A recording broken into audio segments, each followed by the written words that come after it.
વેદ નારાયણ નારાયણ નારાયણ વેદ નારાયણ નારાયણ નારાયણ નારાયણ નારાયણ નારાયણ બદ્રી નારાયણ નારાયણ નારાયણ નારાયણ નારાયણ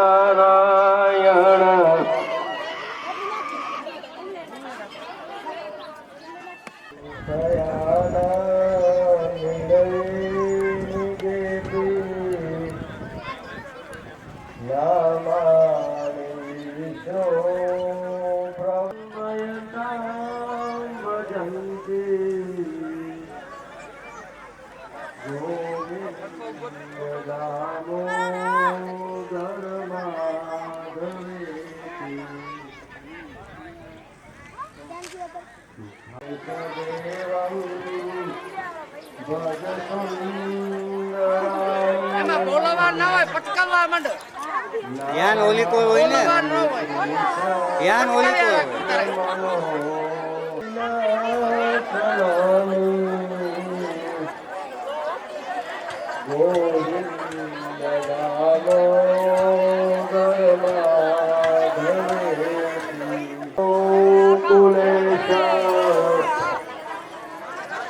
ગોપાલ ગોવર્ધનનાથ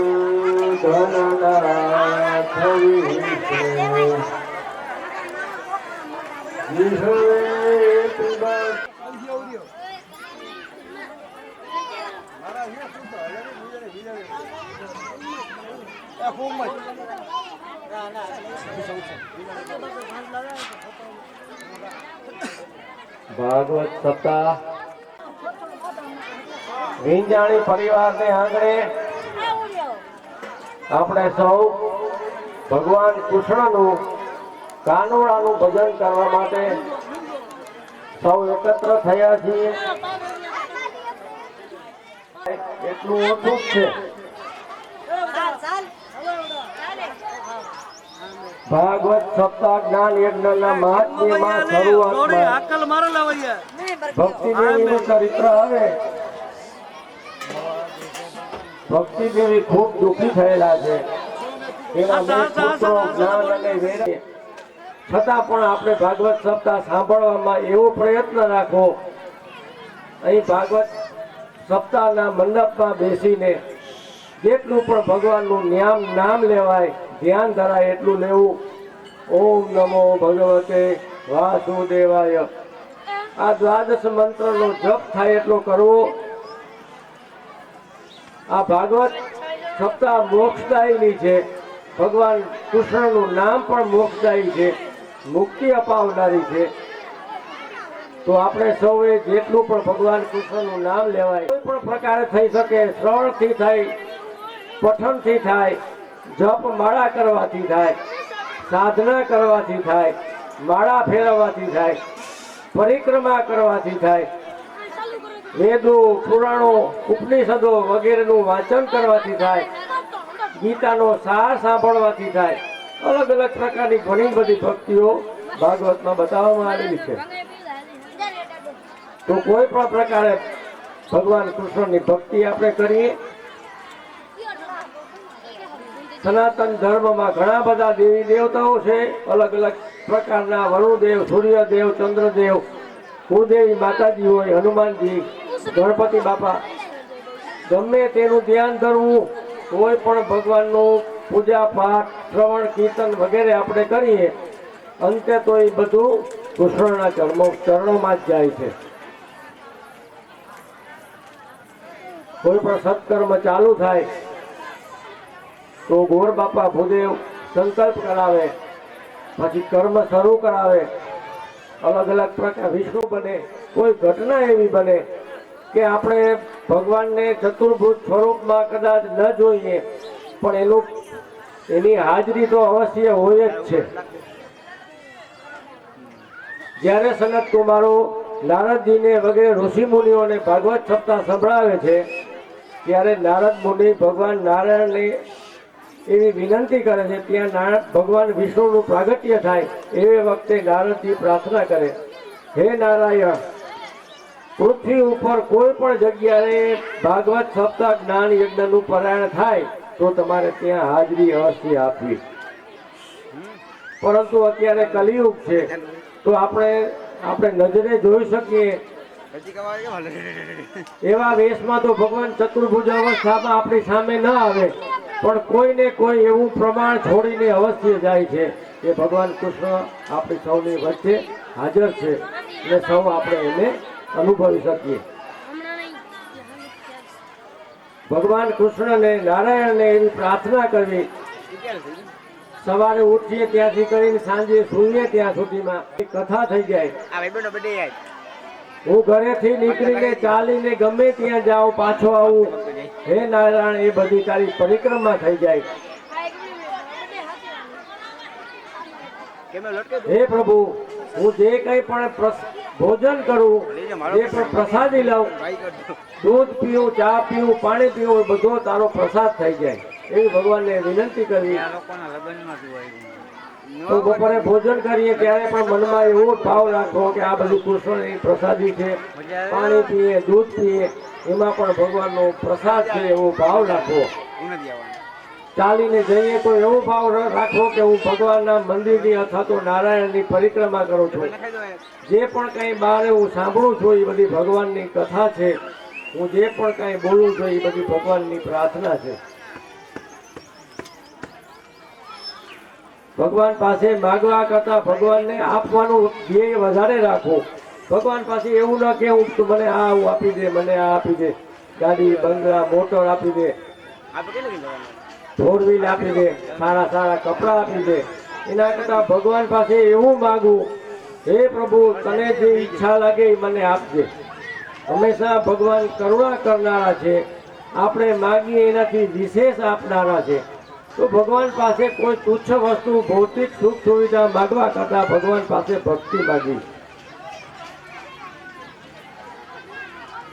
કુરુક્ષેત્રના યુદ્ધમાં જ્યારે કૌરવો હરાયા પછી ભગવાન કૃષ્ણ રથમાં બેસીને દ્વારકા જવા માટે તૈયાર થાય છે ત્યારે કુંતાજી તેઓને રોકે છે અને કુંતાજી પ્રાર્થનામાં શું માગે છે, હે પ્રભુ, અમને દુઃખ આપો.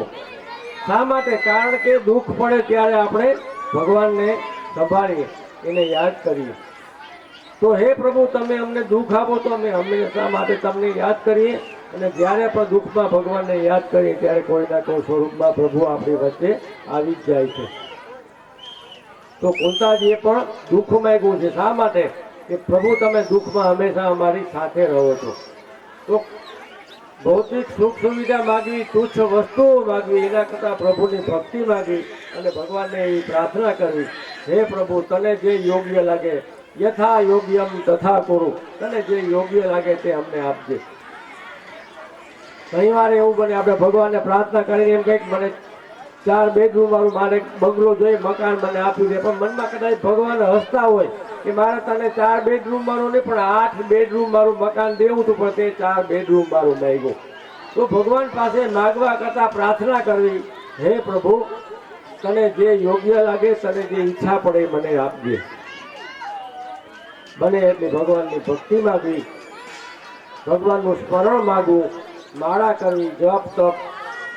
સવારે બ્રહ્મ મુહૂર્તમાં સૂર્યોદયથી 2 કલાક પહેલા ઉઠી જવું, સ્નાન, પૂજા, સંધ્યા વગેરે કરવા, સૂર્યનારાયણ ભગવાનને અર્ઘ્ય આપવું, લોટો ચડાવવો, ઘરના મંદિરમાં જે પણ ભગવાન દેવી દેવતાઓની મૂર્તિ હોય, છબી હોય, એની પૂજા કરવી, પંચામૃતથી, ષોડશોપચાર વગેરે કોઈ પણ પ્રકારથી પૂજા કરવી.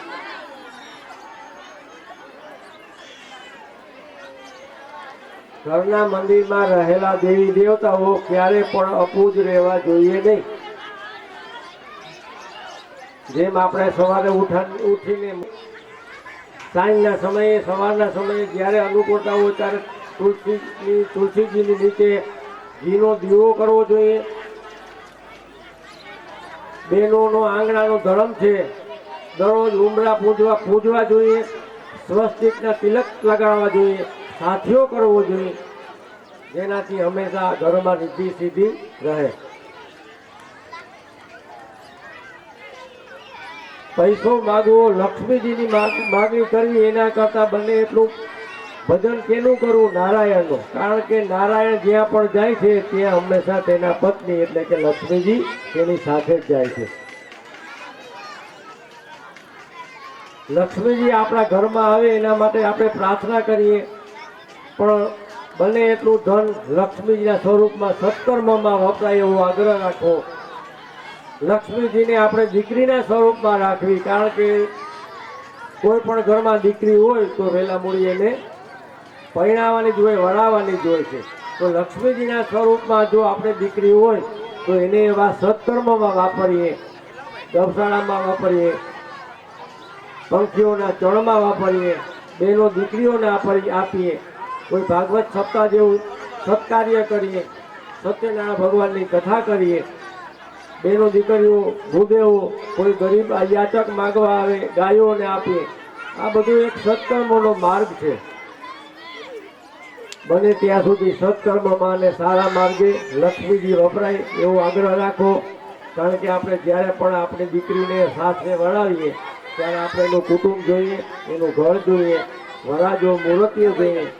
આ બધું જોઈને જો આપણે દીકરીને વળાવતા હોય તો આ તો સ્વયં લક્ષ્મીજી. તો આપણે એમ માનીને ચાલવાનું છે કે લક્ષ્મીજી મારા ઘરમાં આવ્યા છે તો દીકરીના સ્વરૂપમાં છે અને મારે એને વરાવવાના છે. તો કઈ જગ્યાએ વરાવીએ? સત્કર્મમાં વરાવીએ, દાન ધર્મમાં, પુણ્યના કાર્યોમાં વાપરીએ.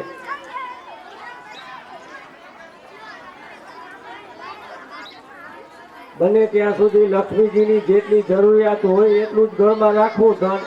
અન્યથા ઘરમાં કાટ લાગી જાય, એમાં ઉધી લાગી જાય, એના કરતાં સત્કર્મમાં વાપરતા રહે. તો હંમેશા યાદ રાખો, જેટલું પણ તમે સત્કર્મ કરો છો એનાથી સહસ્ત્ર ગણું તમને પાછું મળે જ છે.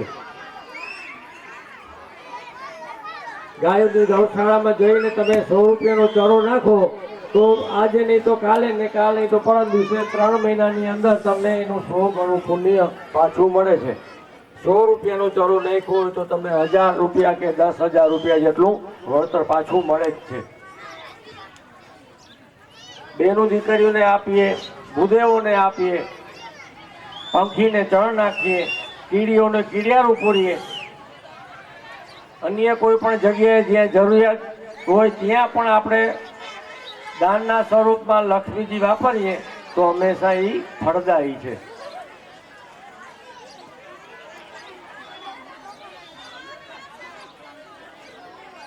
ચારણ સમાજમાં ઘણી બધી કથાઓ થઈ અને ઘણી બધી સમાજમાં અમે હાજર છીએ. અમે જોયું છે ચારણ સમાજ છે સૌથી વધારે ખવડાવવામાં માને છે. પણ ખાવાની વસ્તુ કોઈ પણ હોય, ગુલાબ જાંબુ હોય, લાડવા, અડદિયા, ગમે તે વસ્તુ હોય, માણસનું પેટ ભરાઈ જાય એટલે ત્યાં આડો હાથથી માટે વધારે રાજી છે. એક જૂના ફિલ્મનું ગીત છે, પ્રભુ થઈ નથી રે પૂજાવું, ગળૈયા મારે ઠાકોરજી નથી થાવું. પછી અંદર એમ કહે છે, સોનાના થાળ અને 56 પકવાનવા. એક જગ્યાએ તેને જઈને જોયું તો એક બેન ખૂબ દુઃખી છે, બંગલો, સુખ સુવિધા બધું છે, તો પેલા બેનને ત્યાં સંતાન નથી. નારદજી જઈને દુઃખનું કારણ પૂછે, વૈકુંઠમાં જઈને વિષ્ણુ ભગવાનને પ્રાર્થના કરે, ધરતી ઉપર એક સ્ત્રી છે ખૂબ દુઃખી છે, એને સંતાન નથી, એને સંતાન પ્રાપ્તિ થાય એવું કોઈ ઉપાય. યોગ નિદ્રામાં જઈ અને પેલી સ્ત્રીનું ભવિષ્ય જોઈ છે. આંખો ખોલી અને નારદ મુનિને એમ કહે છે, સ્ત્રીને આ જન્મે તો ઠીક પણ આવતા 7 જન્મ સુધી એના નસીબમાં સંતાન નથી. ત્યારે નારદ મુનિ ખૂબ દુઃખી થાય છે. ફરીવાર ધરતી ઉપર આવે છે, પેલી સ્ત્રીને મળે છે. પેલી સ્ત્રી દુઃખી બને છે પણ ભગવાનનું ભજન કરવાનું ચાલુ રાખે. એક વખતનો સમય ત્યાંથી નીકળી જાય છે. થોડો સમય વીત્યો, નારદજી ફરીવાર પરિભ્રમણ કરતા કરતા પૃથ્વી ઉપર આવે છે. મનમાં વિચાર કર્યો કે પેલી દુઃખી સ્ત્રી શું કરે છે, સંતાન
वासुदेवाय हरि वासुदेवाय ॐ नमो भगवते वासुदेवाय वासुदेवाय हरे वासुदेवाय नटवर नागर वासुदेवाय नटवर नागर वासुदेवाय सर्वसुख सागर वासुदेवाय सर्वसुख सागर वासुदेवाय ॐ नमो भगवते वासुदेवाय वासुदेवाय हरि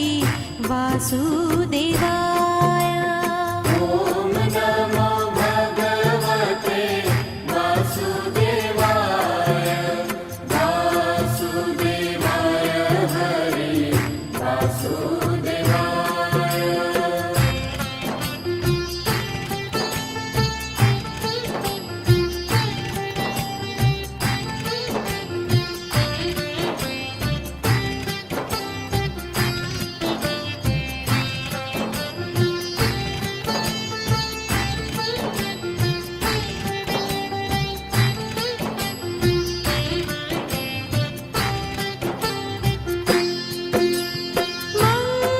मङ्गलकारी हरि वासुदेवाय मङ्गलकारी हरि वासुदेवाय पावनकारी हरि वासुदेवाय पावनकारी हरि वासुदेवाय ॐ नमो भगवते वासुदेवाय वासुदेवाय हरि वासुदेवाय ॐ नमो भगवते वासुदेवाय वासुदेवाय हरे वासुदेवाय द्वारकेश्वराय हरि वासुदेवाय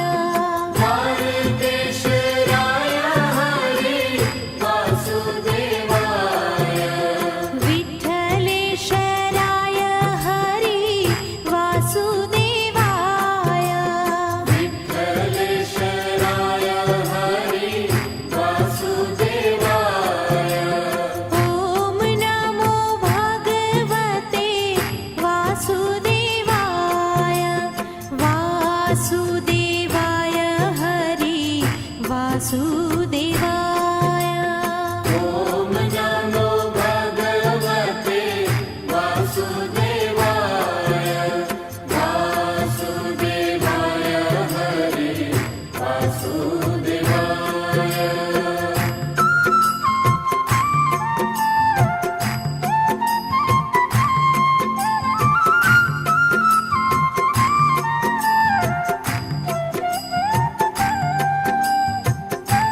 ॐ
वासुदेवाय ॐ नमो भगवते वासुदेवाय वासुदेवाय हरे वासुदेवाय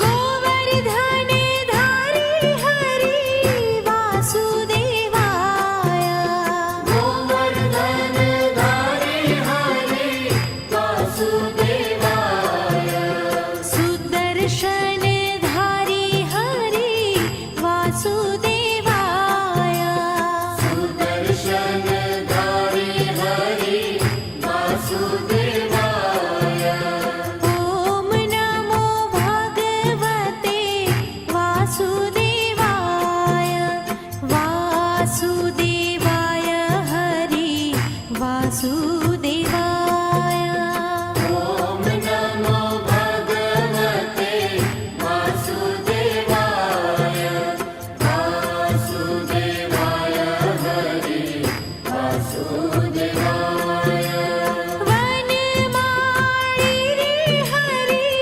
वासुदेवाय वनमाळी रे हरे वासुदेवाय गिरधारी रे हरि वासुदेवाय गिरधारी रे हरे वासुदेवाय ॐ नमो भगवते वासुदेवाय वासुदेवाय